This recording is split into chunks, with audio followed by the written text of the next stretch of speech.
Hey, how's it going, my fellow Homo sapiens? It's your boy Uzumaki Adult, and this is a Naruto manga review. Naruto 680, once again. So we open up the manga with Naruto, Sasuke, and everyone falling into the lava. Sasuke opening up a scroll, summoning the hawk to save Naruto. Naruto's like, not me, you idiot. You know, save Kakashi and Sakura because they're falling in. Now, one thing I definitely gotta say about this manga is Kakashi put in a lot of work. I got to say this. I was very impressed with Kakashi, and the main reason I was impressed with him, not just he was able to save Sakura, but he was able to take a kunai knife, tie a scroll to it, get it stuck in the ceiling, and throw a kunai knife into Obito's hand to save him. Now, Obito, I feel like this dude should definitely be dead by now. I don't know why they keep dragging his body along. I know they have a plan for Obito, but I just don't know what it is. He's going to have some big plan. So we get Sasuke basically showing his leadership. I mean, I gotta say, Sasuke did real well with his leadership skills in 680. He said the only reason that Kakashi and Sakura was really saved is they just so happened to be right beside you when the Eternal Tsukuyomi started. And he let Naruto know that, hey, if either one of us die, humanity is done. The existence of this world is done. And truthfully, I got to say, Sasuke was truly saying the truth. He was really speaking the truth. And Naruto made the statement that he understands how his body moves on its own. And we get a flashback. Now, at this point moment, I was like, oh God, please not a flashback that we already seen. I know we're going to get a flashback of other things, but I don't want to see a flashback that we already saw. But it was just really, really small, like maybe 4 panels. And we see Sakura just kind of like, just looking down, just really, like she's sad what Sasuke said, but she understands that Sasuke is telling the truth. Now, once again in this chapter, you know, Sakura had to be saved. Now, I'm not a Sakura fan. I don't care for Sakura, truthfully. I wish she's just killed off. I know that probably just pissed off a lot of fans. But, you know, Kakashi saved her when she was getting ready to fall into the lava.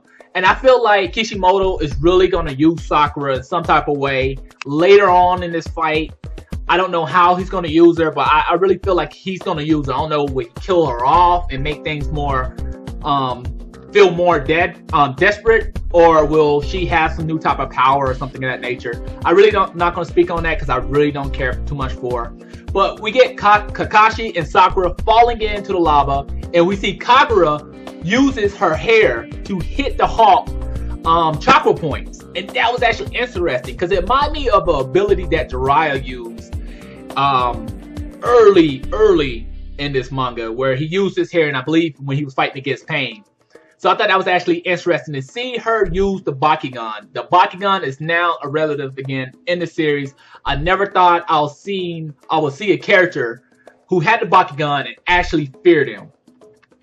So one thing we noticed is one of her hair needles sticks into Sasuke's arm, and he pulls it out. He's falling. He seems like he's getting ready to summon his Susanoo, and we figured out that Naruto can float/fly. And I was like, yo, that is fucking awesome. That is really great. Because, I mean, Oku could do it. Who else could? Madara could float/fly. This depends on whatever translation you get. Translation I read was fly, then I read the other translation that said float. So we got people like Akut, Sage the Sixth Path, and I believe Obito was able to fly when he was in the Sage the Sixth Path mode. So he used his chakra arms to basically grab Sakura and Kakashi, Sasuke, and his hawk.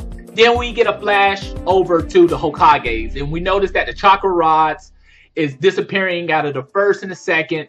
And we also know that the balls that Madara had around him, that I think the fourth had, start to break apart, and his Madara's power disappeared. Now, don't get me wrong, I like Madara. I really like him. They did a lot of work into Madara, building this character up. I'm a little butthurt over Madara just being killed off. And they're so quick. Don't get me wrong. I love Kaguya. Kaguya is fucking awesome. Don't get me wrong about this. But I just felt like they could have did a little bit more with Madara. But, you know, Madara's dead now. There's no point in crying over spoiled milk. So we get basically the Hokages heading towards this big area of chakra. And we really don't know where they're at. We know that they was all teleported to a different dimension. I believe Kakashi finally confirmed it in this chapter when Sakura headband falls into the lava. And he's like, okay, this is not Genjutsu. This is actually a totally different dimension. So we see Kaguya. She looks at Naruto floating or flying, however you want to see it. And she has a flashback scene of a young Sage of Sixth Path. And she seems like she gets really pissed off. And this kind of lets us know, kind of like it kind of foreshadows that maybe the Sage of Sixth Path and his brother betrayed his mom, or they did something to their mom to seal her away or something of that nature. And she goes in with a full-out battle. Like, she looks fucking pissed. And one thing I like about Kaguya, she doesn't do a lot of talking. She just goes in and gets the job done. So she blasts in, and she does this hand attack that seems to be a whole bunch of hands attacking all at once at one of Naruto's attacks. And then we see everyone get blown away, and we hear Naruto say, you know, Sasuke now! And we have a Sasuke coming down with his Tsunono, taking an attack, and we see a big ass crash. Knowing this is not gonna hurt, Kaguya, I just know it. I know, like, this attack did literally nothing to Kaguya. Like, Kaguya is not gonna be affected by it, and I just think, you know, just the attack it looked pretty, but overall, nah. Like, I know next chapter, and I hope we start off with the fight. I hope we don't get into them talking. Hope we keep with the fighting. I know next chapter we're gonna figure out what happened. Maybe she summoned something to block herself. Maybe she's gonna use a new Bakugan ability. So that's basically the chapter of Naruto 680. What would I like to see for the future chapters?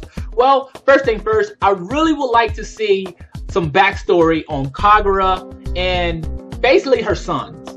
I really want to know a little bit more about it. I know we're going to get a flashback, and I'm very happy to actually get a flashback of something we haven't seen before. And I really want to know her origins, things of that nature. Where is she from? Is she trying to take over the universe? This to me is very interesting because, I mean, I understand that she only came in like 20 chapters ago, but still, I really like this character. This is the first time I actually seen a female character in Naruto that's really a threat. Another thing, like, when we go back a few chapters ago, I noticed that we had Madara getting ready to fight Sasuke and Naruto. And it said, this is the final battle. And maybe Kishi changed his mind for the end battle, but I'm actually happy he changed his mind for a simple reason. It stretches and makes the manga much, much longer. And I'm very happy about that. So I'm looking forward to see what else Kaguya can do.